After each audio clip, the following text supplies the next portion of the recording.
Welcome to one of the most rewarding experiences you're ever going to have. Volunteering to build homes with Habitat for Humanity. Now, we could not possibly do this without you, so thanks for joining us.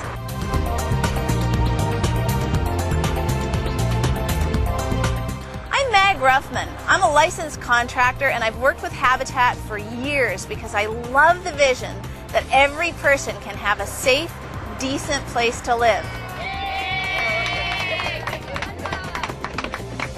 Now, you may not be a contractor or even somebody who's used to working on a building site like this, so you might be wondering, how the heck do things run so smoothly and safely on a Habitat site?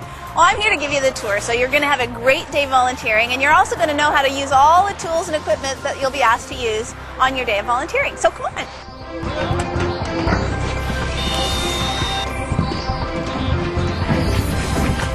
First, you'll receive a volunteer safety handbook and possibly some other valuable safety materials which will be jammed with helpful information about safety on a Habitat worksite.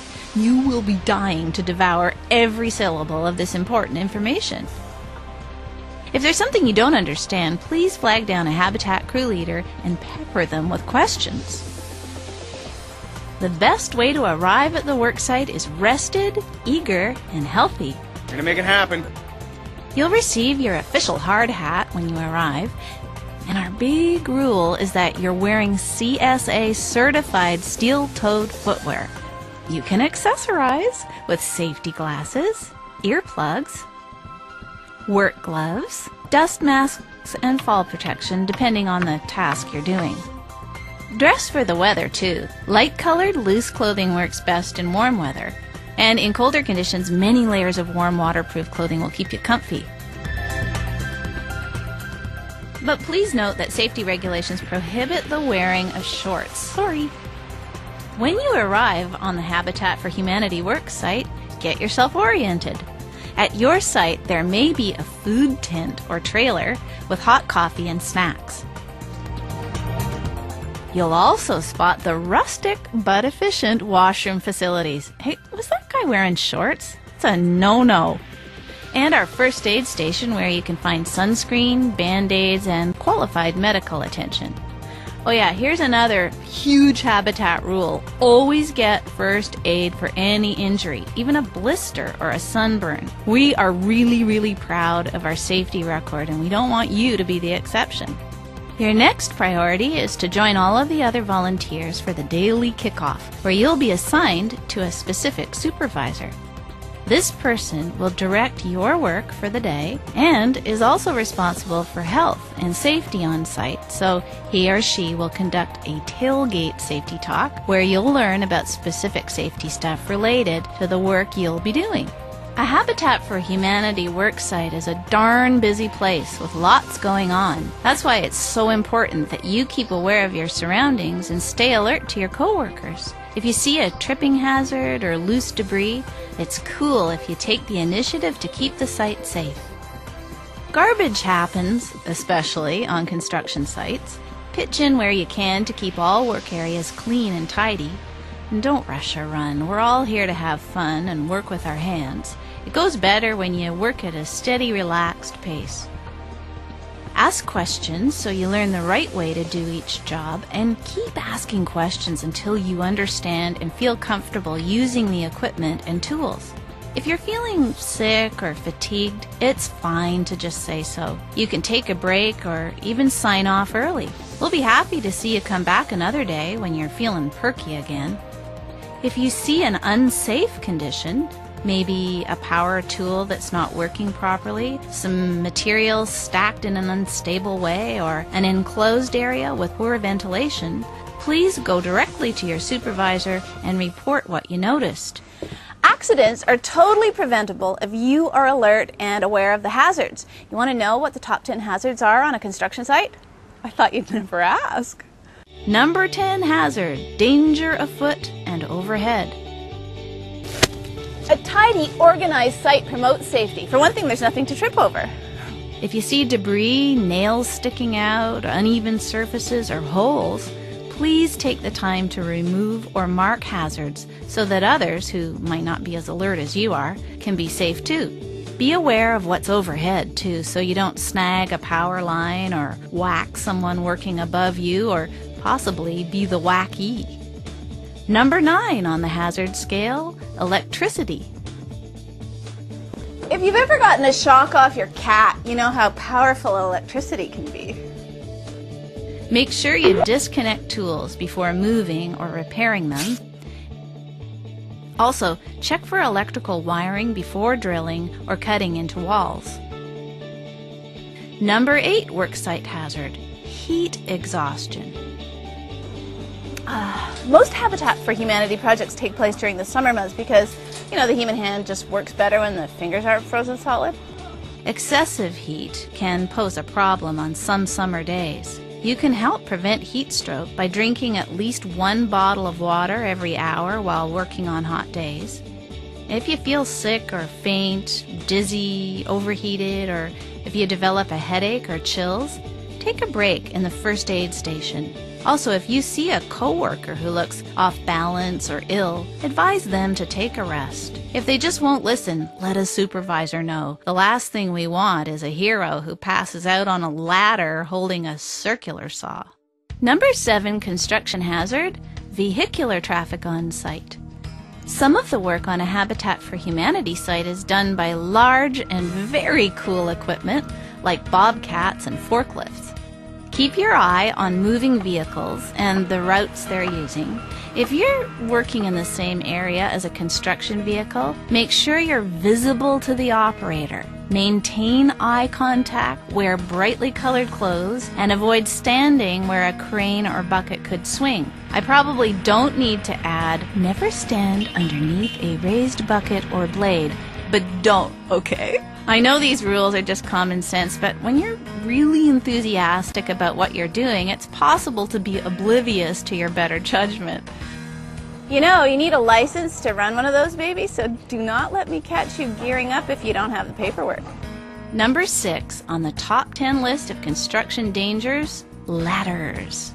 You know the old superstition about walking under ladders? Well, that originated because, you see, a ladder leaning against a wall forms a triangle.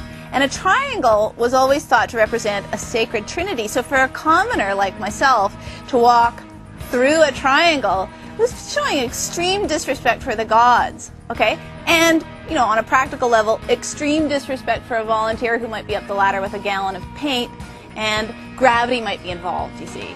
So when setting up a ladder, make sure you make a triangle the gods will be pleased with. Stand with your toes at the base of the ladder, extend your arms straight forward. Your fingertips should now touch the sides of the ladder. If they don't, move the feet of the ladder in or out. And make sure the ladder's feet are on a firm surface, or it'll be tippy, especially with a human on it. Always keep 3 out of 4 appendages on the ladder at one time. If your boots are slimy or muddy, wipe them off before climbing, and do not try to horse something massive up a lightweight ladder. With step ladders, be sure the spreaders are locked in place. Prevent collisions by barricading nearby doorways, and never climb on the top 2 rungs of a step ladder unless you recently won an Olympic medal in gymnastics and you can prove it. Make sure extension ladders extend 3 feet past the top landing, and don't forget to tie off your ladder at the top. Number 5, how not to get in trouble with scaffolding. If you're asked to help build scaffolding, you're very lucky. Know that stability is the ultimate goal. Make sure the frame is erected on a firm, level base. If you get down from the scaffolding, don't leave tools behind on the platform because someone may need to roll the scaffolding to another location, and if they get hit by cascading tools, they'll be angry or possibly unconscious. Please note, in most provinces, a tow board is also required to be installed on scaffolds where work is taking place. Oh, and by the way, we're primates, not monkeys, so always use an extension ladder to reach scaffold platforms over 1 stage high. Number 4 on the hazards list, working at heights. Falls cause more than half of all construction site deaths and over 1/3 of the more severe injuries, but these accidents are actually totally preventable. Be sure to install proper guardrails on stairs and balconies and landings. Cover and mark floor openings too.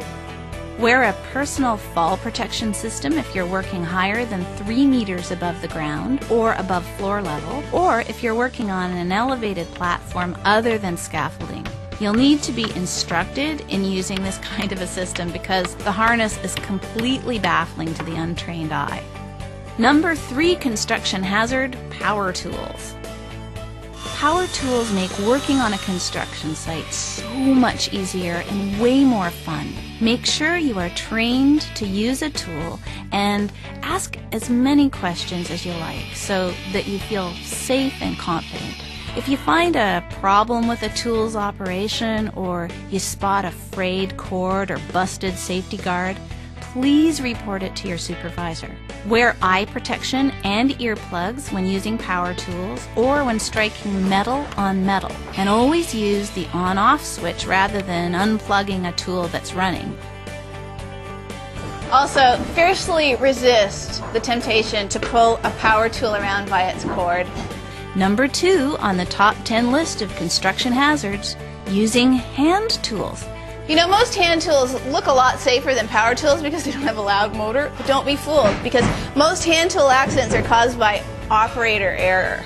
Hand tool accidents are usually a result of operator error. To minimize mishaps, check that your tools are in sound condition, hammer heads are snug fitting, and ensure that your utility knife has a sharp blade at all times, and this means changing the blade as soon as it starts to drag or skip. Also, get into the habitat habit of retracting the blade before setting it down each time. Number 1 construction safety risk, materials handling. At some point, you'll probably find yourself moving materials around the site. You know, ask for help, okay? Help! Be aware of those around you and call out to people who can't see you so they're aware of you. Protect your hands with gloves, especially if you're carrying anything sharp, rough, leaky, breakable, or heavy. Keep your load balanced. If you've got to move something heavy, snag a teammate to help you. Now, in the undignified event that the load you're carrying starts to fall, let it fall. We'd rather you let the load hit the ground than break your ankle or slip a disc. When you're lifting, make sure you're warmed up and ready for action. Bend your knees and lift with your legs. Avoid twisting too.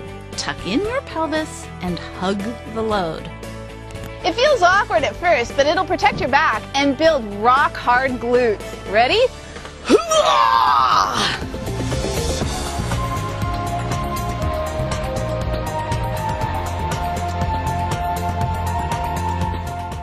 There, was that fun or what? You are now ready to spend your first day on a habitat build. Now, remember, the most important thing about working safely is just being aware of everything around you and following directions as much as your personality will allow, and also paying attention and ask questions and just really use your common sense. So you're going to have a totally great day.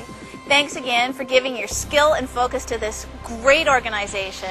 You're not just helping build a home here, okay? You're actually building a hopeful future for a wonderful family.